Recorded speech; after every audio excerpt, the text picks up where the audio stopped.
Good morning, good afternoon, good evening. जब भी आप मेरा ये वीडियो देख रहे हो बच्चे, तो आज मैं एक नया लेसन करवाने जा रहा हूँ और लेसन का नाम है कंसेप्ट ऑफ सप्लाई। जैसे कंसेप्ट ऑफ डिमांड आपने पढ़ा, उसी ढंग से कंसेप्ट ऑफ सप्लाई। बच्चे इसके अंदर डिफरेंस जैसे आपको बोलता है कि जो मांग के अंदर क्या होता है, जो मांग का जो सिद्धांत है उसके अंदर प्राइस और मांग के अंदर बच्चे जो कीमत और मांग के अंदर कैसा संबंध पाया जाता है, एक विपरीत संबंध पाया जाता है। लेकिन सप्लाई बच्चे आपको पता है जो भी पूर्ति है, ये इसको सप्लाई को पूर्ति बोलते हैं। पूर्ति और कीमत के अंदर धनात्मक संबंध पॉजिटिव रिलेशन पाया जाता है। पॉजिटिव रिलेशन का मतलब ये होता है कि कीमत बढ़ने पे पूर्ति बढ़ती है। जैसे बच्चे एक किसान है बच्चे और उसने 100 क्विंटल गेहूं का उत्पादन करके रखा हुआ है बच्चे, तो वो सप्लाई कब ज़्यादा करेगा बच्चे, जब कीमत ज़्यादा होगी। ठीक है, उसी ढंग से कोई भी फर्म है, किसी भी वस्तु का उत्पादन कर रही है, तो फर्म वस्तु की सप्लाई कब अधिक करती है, पूर्ति कब बढ़ाती है, सप्लाई को कब बढ़ाती है, जब कीमत अधिक होती है। इसका मतलब क्या हो गया कि वस्तु की पूर्ति और उसकी कीमत के अंदर धनात्मक संबंध पाया जाता है, एक पॉजिटिव रिलेशन पाया जाता है। तो आज हम करने जा रहे हैं कंसेप्ट ऑफ सप्लाई, और ये लेसन बहुत इंपॉर्टेंट है, वेरी इंटरेस्टिंग है। इसको समझने की कोशिश करनी है। इसके ऊपर मैं 3 वीडियो लेक्चर्स बनाऊंगा। एक ये मेरा पहले वाला वीडियो लेक्चर है, दिस इज द पार्ट 1। इसके बाद मैं 2 और बनाऊंगा। पूर्ति की अवधारणा, supply of a good is the quantity offered for sale. अब सबसे पहले पूर्ति होती क्या है, व्हाट इज सप्लाई। सप्लाई क्या होती है बच्चे, अब इंग्लिश वालों को भी समझाऊंगा, हिंदी वालों को भी समझाऊंगा। जब भी इंग्लिश से हिंदी वालों को सपोर्ट मिलती है और हिंदी से इंग्लिश वालों को सपोर्ट मिलती है। जैसे सप्लाई ऑफ अ गुड मतलब किसी वस्तु की supply is a quantity offered for sale, मतलब ऐसी क्वांटिटी जो सेल के लिए ऑफर की जाती है। ठीक है, इन अ गिवन मार्केट, एक मार्केट के अंदर, at a given time, given time के अंदर, एट वेरियस प्राइसेस, अलग अलग कीमत के ऊपर। ठीक है, आइए हमें किसी वस्तु की पूर्ति से अभिप्राय उन मात्राओं से है जिन्हें एक विक्रेता विभिन्न संभव कीमतों पर निश्चित समय में बेचने के लिए तैयार होता है। ये डेफिनेशन याद करनी है। And this is the definition which is given by Thomas. ये थॉमस ने दी है डेफिनेशन। क्या बोला है कि हमारी जो सप्लाई है, सप्लाई क्या होती है, एक क्वांटिटी होती है which is offered for sale in a given market at a given time at various prices, यानी कि प्राइसेस सेम रहेंगे, ऐसा नहीं है। जब भी प्राइसेस बढ़ती है तो बच्चे सप्लाई बढ़ती है। ठीक है, समझ आई। किसी वस्तु की पूर्ति से हमारा अभिप्राय उन मात्राओं से है जो एक विक्रेता द्वारा विभिन्न संभव कीमतों पर एक निश्चित समय में एक बाजार में बेचने के लिए प्रस्तुत की जाती हैं। ठीक है, इसको आपने समझना है। सबसे पहले ये पूर्ति की डेफिनेशन, और बच्चे इसके साथ मैं यहाँ पे नहीं करवा रहा हूँ, लेकिन आपने एक चीज़ और की, but is the difference between the supply and stock. Stock क्या होता है कि पूर्ति का वह भाग होता है। सप्लाई, या आप बोल सकते हैं किसी भी, मान लीजिए कोई एक किसान है और किसान के पास अभी बच्चे कितना है, 100 क्विंटल जो है वो आपके पास गेहूं है, और जब गेहूं की कीमत 1000 रुपये है तो वो 10 क्विंटल बेचने के लिए तैयार है, तो 10 क्विंटल क्या हो जाएगा, उसकी सप्लाई हो जाएगी। बट 100 क्विंटल उसके पास क्या होगा, स्टॉक होगा। This is the difference between stock and पूर्ति, स्टॉक एंड सप्लाई। स्टॉक और पूर्ति के अंदर डिफरेंस ये होता है कि जो पूर्ति क्या होती है बच्चे, किसी निश्चित कीमत पर निश्चित समय में और एक बाजार में विभिन्न कीमतों पर बेचने के लिए प्रस्तुत की जाती हैं। लेकिन जो आपका स्टॉक है वो स्टॉक आपका पूर्ति का, इसको जो पूर्ति जो है वो स्टॉक का एक भाग है। ठीक है, that is the part of stock. Stock जो है एक निश्चित समय में कितनी मात्रा एक सेलर के पास है, एक विक्रेता के पास मौजूद है, उसको स्टॉक बोलते हैं। ठीक है, लेकिन हम इसको, आपने इसको याद कर लेना है, individual supply and market curve. अब देखिए बच्चे, अब आपकी किसी भी वस्तु को उत्पादन करने वाली बहुत सारी फर्में होती है, लेकिन एक फर्म कितनी सप्लाई कर रही है, एक फर्म किसी वस्तु की कितनी पूर्ति कर रही है, उसको हम बोलते हैं व्यक्तिगत पूर्ति। व्यक्तिगत पूर्ति क्या होगी, individual supply means supply of a firm of a commodity, कि एक कमोडिटी की, एक वस्तु की एक फर्म कितनी सप्लाई कर रही है, उसको हम क्या बोलते हैं, इंडिविजुअल सप्लाई, यानी कि व्यक्तिगत पूर्ति। व्यक्तिगत पूर्ति का मतलब क्या हो गया कि एक फर्म द्वारा बाजार में की गई पूर्ति, उसको हम क्या बोलेंगे, व्यक्तिगत पूर्ति। जैसे बच्चे आपका एक टेबल है और ये हमने क्या लिया, कोई भी एक्स कमोडिटी, यहाँ पे आइसक्रीम लिख सकते हो, जो भी आपको उचित लगता है, बट एक्स लिखेंगे तो बहुत अच्छा लगेगा। एक्स वस्तु है आपकी, एक्स कमोडिटी है, एक्स वस्तु है, और ये किसकी है, उसकी क्यू एक्स को आप एस एक्स भी लिख सकते हो, सप्लाई। जैसे 5 रुपए थी किसी वस्तु की एक्स की कीमत, तो उसकी सप्लाई 0 कर रहा था। ठीक है, उसको नहीं लग रहा था कि मैंने सप्लाई करनी है। उसके बाद 10 पे उसने अपनी सप्लाई 10 बढ़ा दी, 15 पे 20 कर दी, 20 के ऊपर 30 कर दी। ठीक है, अब यहाँ पे देखिए बच्चे क्या हो रहा है कि प्राइस और सप्लाई के बीच में एक रिलेशन आ रहा है। वो रिलेशन कैसा आ रहा है? पॉजिटिव। पॉजिटिव का मतलब जैसे जैसे प्राइस आपकी इंक्रीज कर रही है तो आपकी सप्लाई भी इंक्रीज कर रही है, बढ़ रही है, दोनों बढ़ रही है। ठीक है, ये प्राइस नीचे की तरफ देखिए ये बढ़ रही है और आपकी क्वांटिटी भी क्या हो रही है, यानी कि आपकी पूर्ति भी बढ़ रही है। तो व्यक्तिगत पूर्ति से हमारा अभिप्राय कि एक फर्म के द्वारा निश्चित समय में निश्चित कीमत पर बाजार में की गई पूर्ति। ठीक है, individual firm means supply of a firms of a commodity. ठीक है, एक फर्म बाजार के अंदर कितनी वस्तुओं की पूर्ति कर रही है उसको इंडिविजुअल सप्लाई बोलते हैं। ठीक है, अब नेक्स्ट बच्चे देखिए बाजार पूर्ति। अब बाजार पूर्ति अनुसूची, अब देखिए बच्चे, अब ये तो है नहीं कि एक फर्म, एक बाजार के अंदर सिर्फ एक ही फर्म है जो एक वस्तु का उत्पादन कर रही है। बहुत सारी फर्में होती हैं जो कि वस्तुओं का उत्पादन करती है। मार्केट सप्लाई शेड्यूल क्या होता है? Market supply schedule represent the supply of all firms of a commodity. एक कमोडिटी है, एक वस्तु है, उस वस्तु को बनाने वाली जितनी भी फर्म्स हैं वो मार्केट के अंदर कितनी सप्लाई कर रही है उसको क्या बोलते हैं? बाजार पूर्ति अनुसूची। बाजार पूर्ति अनुसूची से अभिप्राय बाजार में किसी विशेष वस्तु का, कोई एक कमोडिटी है, विशेष वस्तु हो सकती है, कोई भी वस्तु है, जैसे साबुन है, आपका टूथपेस्ट हो सकता है, टीवी है, एलईडीज हैं, मोबाइल्स हैं, जो भी है। ठीक है, किसी बाजार पूर्ति अनुसूची से हमारा अभिप्राय बाजार में किसी विशेष वस्तु का उत्पादन या पूर्ति करने वाली सभी फर्मों की पूर्ति का जोड़ होता है। बच्चे ये क्या होता है? It is the sum of supply of all the firms producing a commodity. एक वस्तु, विशेष वस्तु का उत्पादन करने वाली एक वस्तु है, उसको बनाने वाली जितनी भी फर्में हैं बाजार के अंदर, आप क्या करते हैं? उन फर्मों की पूर्ति को जोड़ते हैं। जैसे मैं अभी नीचे सारणी बनाऊंगा, मैं एक टेबल बनाऊंगा, उससे आपको लग जाएगा पता कि कैसे है। ठीक है, उसको जब आप जोड़ते हैं, सभी फर्मों की सप्लाई को आप जोड़ते हैं तो उससे क्या बन जाता है बच्चे? बाजार पूर्ति अनुसूची, मार्केट सप्लाई शेड्यूल बन जाता है।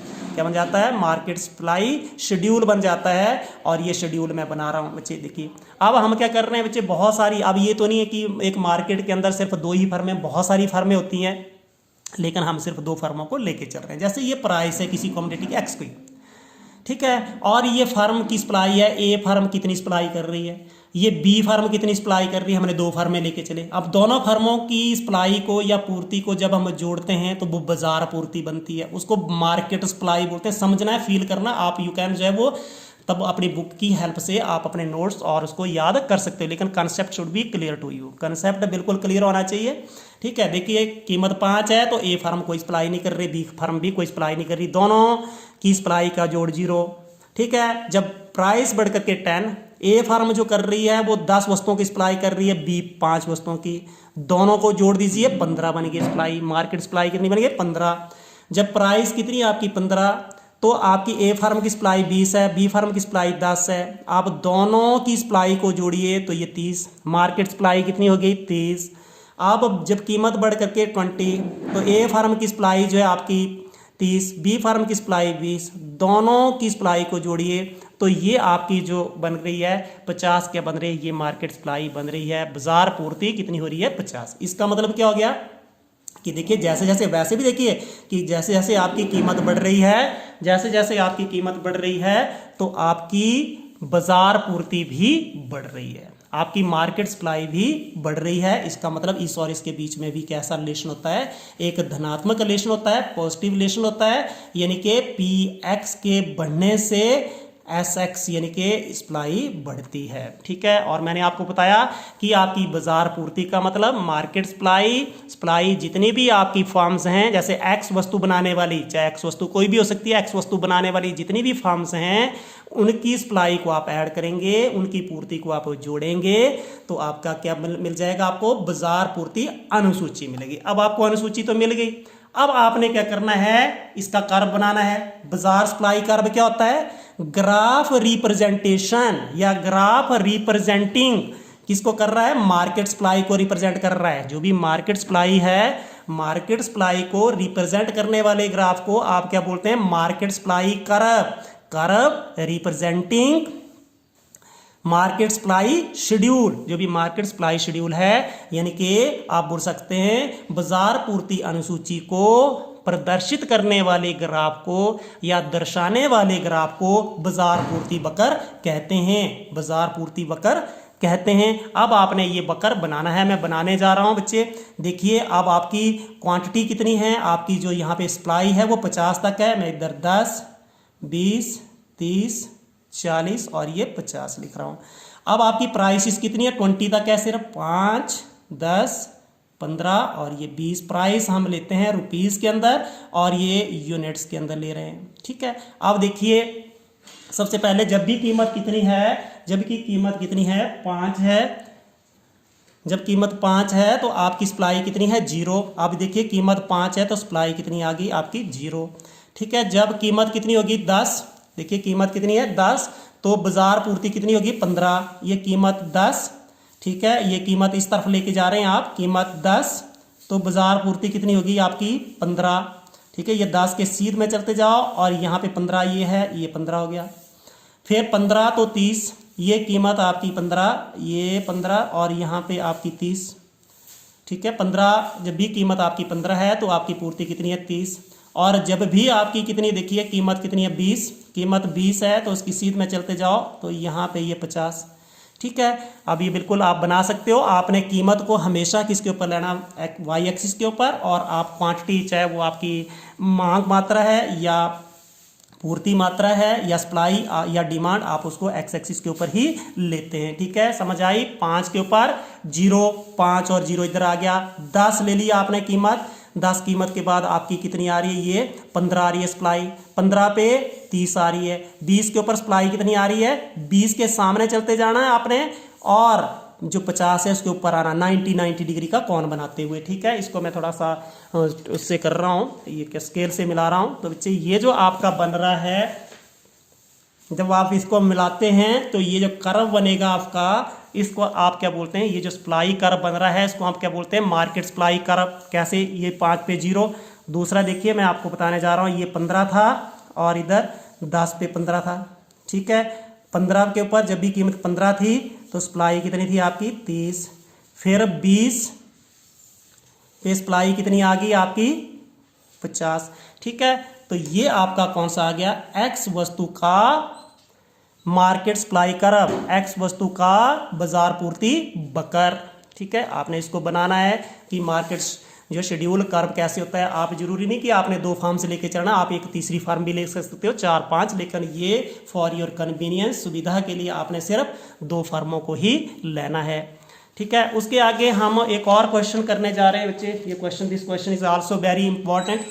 पूर्ति फलन क्या होता है, कि आपका पूर्ति फलन क्या होता है, सप्लाई फंक्शन क्या होता है बच्चे। अब आपको पता है कि पूर्ति किसी वस्तु की पूर्ति है, और ये तो जरूरी नहीं है कि वो पूर्ति अनेक तत्वों के ऊपर निर्भर करती है, बहुत सारे उसके निर्धारक तत्व होते हैं, ठीक है। तो आपकी जो पूर्ति है ये सप्लाई और उसके ये डिटर्मिनेंट्स हैं बच्चे, उसके बीच में एक फलनात्मक संबंध है। There is the functional relationship between the supply and its determinants, that is called supply function. पहले इंग्लिश में बता रहा हूँ कि एक वस्तु की सप्लाई कर रहे हो, एक्स वस्तु है, एक्स वस्तु की सप्लाई कर रहे हो और उसके बहुत सारे डिटर्मिनेंट्स हैं, उनके बीच में एक फंक्शनल रिलेशनशिप है, that is called supply function, ठीक है। Supply function is the functional relationship between the supply of a commodity and its determinants. हम हिंदी में लिखेंगे कि पूर्ति फलन, पूर्ति और उसके ये निर्धारक तत्वों के बीच में फलनात्मक संबंध को एक फंक्शनल रिलेशनशिप है। फंक्शनल मैंने पहले बताया कि इसमें चेंज होने से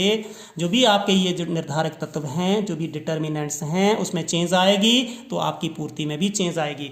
इसमें चेंज आने से आपकी पूर्ति बढ़ेगी या घटेगी, चेंज का मतलब बढ़ना या घटना, ठीक है। अब इसके अंदर देखिए पी एक्स क्या है, किसी वस्तु की कीमत है, N F number of firms, G goal of a firm, P F price of the factor, T technology, E expectations और जीपी क्या होती है आपकी गवर्नमेंट पॉलिसी, ठीक है। ये प्राइस ऑफ एक्स यानी कि एक्स वस्तु की कीमत, एन एफ फर्मों की संख्या, नंबर ऑफ फर्म्स फर्मों की संख्या, जी गोल ऑफ फर्म फर्म का उद्देश्य, पीएफ साधन की कीमत price of factor, T technology तकनीक, ईएक्स एक्सपेक्टेशन मतलब भविष्य में कीमत के घटने या बढ़ने की संभावना, जीपी गवर्नमेंट पॉलिसी। अब बच्चे मैं इनको अलग अलग जो डिस्क्राइब कर रहा हूँ कैसे कैसे, अब आपको ये सारा पता है मैं इसको बताने की कोशिश करूंगा। प्राइस ऑफ अ कमोडिटी बच्चे, अब आपको पता है कि वस्तु की कीमत, इसको हम क्या बोलेंगे, वस्तु की कीमत, वस्तु की कीमत। अब बच्चे देखिए, किसी वस्तु की कीमत बढ़ रही है तो बच्चे सप्लाई भी उस वस्तु की बढ़ती है, यानी कि कीमत के बढ़ने से पूर्ति बढ़ रही है और इसके घटने से पूर्ति घटती है। ठीक है, आप लिख सकते हो price of X increases, price of the commodity increases, supply increases and vice versa भी लिख सकते हो, या डिक्रीज करने पे डिक्रीज करते हैं। वस्तु की कीमत बढ़ने से पूर्ति बढ़ती है और वस्तु की कीमत घटने से पूर्ति घटती है। हो गया काम। ठीक है, उसके बाद नंबर ऑफ फर्म्स बच्चे, आप देखिए अभी हमने पीछे जो एक शेड्यूल बना रहे हैं उसमें हमने 2 फर्म्स ली, अब 3 होगी तो सप्लाई और बढ़ जाएगी, 4 हो जाएगी तो मार्केट सप्लाई और बढ़ेगी, यानी कि बाजार पूर्ति बढ़ेगी, 5 6, तो यानी कि नंबर ऑफ फर्म्स, यानी कि फर्मों की संख्या बढ़ने से पूर्ति क्या होगी, बढ़ जाएगी। ये लिखना आपने, ऐसे सिंबल नहीं बनाने, मैं बना रहा हूँ ये सिर्फ समझाने के लिए, यानी कि फर्मों की संख्या बढ़ने से पूर्ति बढ़ती है और फर्मों की संख्या घटने से किसी भी वस्तु की पूर्ति घटती है। ठीक है, अब गोल ऑफ फर्म बच्चे, फर्म का 2 गोल हो सकते हैं। गोल क्या हो सकता है, एक प्रॉफिट कमाना हो सकता है और दूसरा है आपने उत्पादन और रोजगार को बढ़ाना है। ठीक है, और गोल ऑफ फर्म कितने हो सकते हैं, 2। कौन कौन से, पहला अपने प्रॉफिट को बढ़ाना, यदि प्रॉफिट को बढ़ाना है गोल ऑफ फर्म्स का तो बच्चे कम प्राइस के ऊपर वो कम सप्लाई करेगा। यदि फर्म का उद्देश्य लाभ कमाना है तो कम कीमत पर कम पूर्ति करेगा। यदि फर्म का जो गोल है किसको, उत्पादन को और रोजगार को बढ़ाना है तो वर्तमान कीमत पर वो अपनी पूर्ति को बढ़ा देगा। यानी कि इंग्लिश के हवाले वाले भी लिख सकते हैं, कैसे लिखेंगे कि इफ द गोल, इसको बोल सकते हैं goal of the firm is to earn the profit, then क्या हो जाएगा, price, if the price is more supply will be more and price will be less, supply will be less. If the goal of the firms is to increase the production and employment, then क्या हो जाएगा, at the prevailing price, at the present price, present price के ऊपर supply of a commodity will be मोर। समझ आए कि firm का उद्देश्य भी क्या करता है बच्चे, हमारी पूर्ति को प्रभावित करता है। ठीक है, आई समझ नहीं आई। उसके बाद प्राइस ऑफ फैक्टर बच्चे, अब आप ये तो है नहीं, किसी भी वस्तु को जब हम बनाते हैं, किसी वस्तु की प्रोडक्शन करते हैं बच्चे, कि यानी कि हम बोल सकते हैं साधन की, यहाँ पे हम लिखेंगे साधन की कीमत। ठीक है, साधन की कीमत। अब आप फैक्टर ऑफ प्रोडक्शन बढ़ा रहे हो बच्चे आप। ठीक है, यहाँ पे फर्म का उद्देश्य लिख लेना आपने, ये फर्म का उद्देश्य। ठीक है, और ये नंबर ऑफ फर्म, फर्मों की संख्या। ठीक है, जब आपने एक्सप्लेन कर लिया, समझ लिया, आप लिख सकते हो। ठीक है, अंडरस्टैंडिंग होनी चाहिए कंसेप्ट की, आप कर सकते हो। ठीक है, प्राइस ऑफ फैक्टर, साधन की कीमत बढ़ने से क्या होता है, जब भी साधन की कीमत बढ़ती है बच्चे, साधनों की कीमत बढ़ जाएगी तो पूर्ति घट जाएगी, पहली बात। और साधनों की कीमत जब घटने से आपकी पूर्ति बढ़ जाएगी और बढ़ने से आपकी पूर्ति घट जाएगी। ठीक है, आई समझ नहीं आई। जो साधन की कीमत बढ़ेगी तो साधन आपको महंगे मिलेंगे तो आपकी सप्लाई घटेगी, और साधन की कीमत घटने से आपको साधन सस्ते मिलेंगे और आपकी पूर्ति जो है आपकी बढ़ जाएगी। ठीक है, व्हेन द, यहाँ पे price of factor increases, price factor की इंक्रीज करेगी, सप्लाई डिक्रीज करेगी, और प्राइस फैक्टर डिक्रीज करेगी तो सप्लाई इंक्रीज करेगी। इसको आप लिख सकते हो। चेंज इन टेक्नोलॉजी, आप देखो तकनीक। ठीक है, आप क्या करते हो, किसी भी वस्तु को बनाते हो तो उसमें तकनीक का यूज करते हैं। तकनीक में सुधार होने से क्या हो जाती है, पूर्ति बढ़ती है। ठीक है, और यहाँ पे लिखा है, इंग्लिश के अंदर लिखेंगे if there is the improvement in technology, technology के अंदर इंप्रूवमेंट हो रही है, then supply will be increased.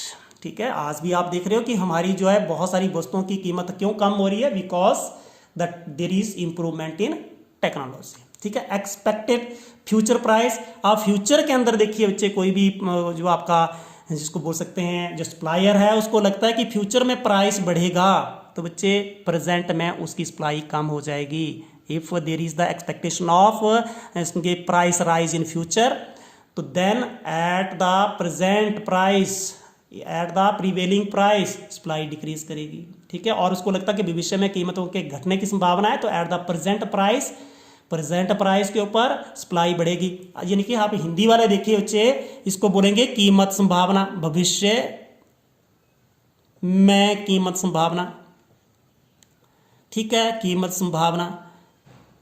अब कीमत की संभावना क्या हो सकती है, कीमत बढ़ेगी, भविष्य में लगेगा तो मैं आज नहीं बेचूंगा, मैं उस वस्तु को क्या करूंगा, फ्यूचर में बेच लूंगा। तो अब आपको पता है जब कीमत के भविष्य में कीमत के बढ़ने की संभावना होती है तो वर्तमान कीमत पर पूर्ति कम हो जाती है, और यदि भविष्य में कीमत के घटने की संभावना अब घटेगी तो मेरी की वस्तु तो कम कीमत में बिकेगी, तो वो क्या करेगा, वर्तमान कीमत पर प्रेजेंट प्राइस पर, प्रीवेलिंग प्राइस पर वस्तु की पूर्ति को बढ़ा देगा। गवर्नमेंट पॉलिसी बच्चे, अब आपको पता है कि हमारी गवर्नमेंट क्या करती है, जो हमारी इंडस्ट्रीज को अनुदान देती है, पहले हिंदी वालों को समझा रहा था, अनुदान, ठीक है, जिसको बोलते हैं सब्सिडी देती है, और उसके बाद साथ साथ में कर भी लगाती है। यदि अनुदान में वृद्धि करती है बच्चे इंडस्ट्री, ये क्या करती है बच्चे हमारी सरकार, यानी कि इसको सरकारी नीति बोलते हैं, सरकारी नीति, ठीक है। अब सरकारी नीति में क्या कर रही है, अनुदान में वृद्धि कर रही है, इसको बढ़ा रही है बच्चे, तो सप्लाई बढ़ेगी, बढ़ेगी बढ़ेगी। जब वो अनुदान में वृद्धि करते हैं तो पूर्ति बढ़ जाएगी, और इसमें कमी करती है तो हमारी पूर्ति भी कम हो जाएगी, ठीक है। और उसके बाद देखिए बच्चे टैक्स है बच्चे, कर, अब कर लगाती है सरकार, आपको पता है। और करों में वृद्धि करने से बच्चे, जब भी आप कर जो है वो आपके कर बढ़ रहे हैं तो आपकी सप्लाई घट जाएगी बच्चे, क्योंकि कर लग रहे, बहुत सारे टैक्स, बहुत सारा पैसा आपको गवर्नमेंट को देना पड़ेगा। यदि कर कम हो रहे हैं तो सप्लाई बढ़ जाएगी, पूर्ति बढ़ जाएगी, कर कम होने सप्लाई बढ़ जाएगी, ठीक है। गवर्नमेंट पॉलिसी के अंदर, ठीक है, गवर्नमेंट क्या करती है बच्चे, gives the subsidies to, subsidy to the industries या to the firms, and also जो है इम्पोज टैक्सेस, टैक्सेस भी लगाती है। If subsidy is increased, subsidy to the firms that is increase, तो आपकी सप्लाई इंक्रीज करेगी। सब्सिडी डिक्रीज करने से your supply will be decrease. Tax increase करने से, if there is increase in the direct और इनडायरेक्ट टैक्सेस, दोनों type के टैक्सेस के अंदर इंक्रीज हो जाएगी। आपके टैक्सेस इंक्रीज करने से क्या हो जाएगी, आपकी सप्लाई डिक्रीज कर जाएगी। और टैक्सेस दोनों टाइप के, तो ये सप्लाई डिक्रीज करने से, ठीक है, तो ये सप्लाई इंक्रीज कर जाएगी, ठीक है। आपने इसको समझना है, दीज आर द डिटर्मिनेंट्स, ये आपके क्या हैं, ये जितने भी मैंने अभी आपको बताया ये डिटर्मिनेंट्स हैं, किसके, सप्लाई के। ये डिटर्मिनेंट्स का मतलब डिटरमिन कर रहे हैं, उसको निर्धारण कर रहे हैं कि सप्लाई किस तरफ जाएगी, सप्लाई बढ़ेगी या घटेगी, ठीक है। इसको आपने कॉपी के ऊपर करना है, अच्छे ढंग से नोट्स बनाने हैं। You can also take the help of your notes, you can also take the help of your जो है वो टेक्स्ट बुक, ठीक है। तो यदि आपको ये मेरा वीडियो अच्छा लगा तो आपने लाइक तो बनता है, like, share and subscribe. Thank you.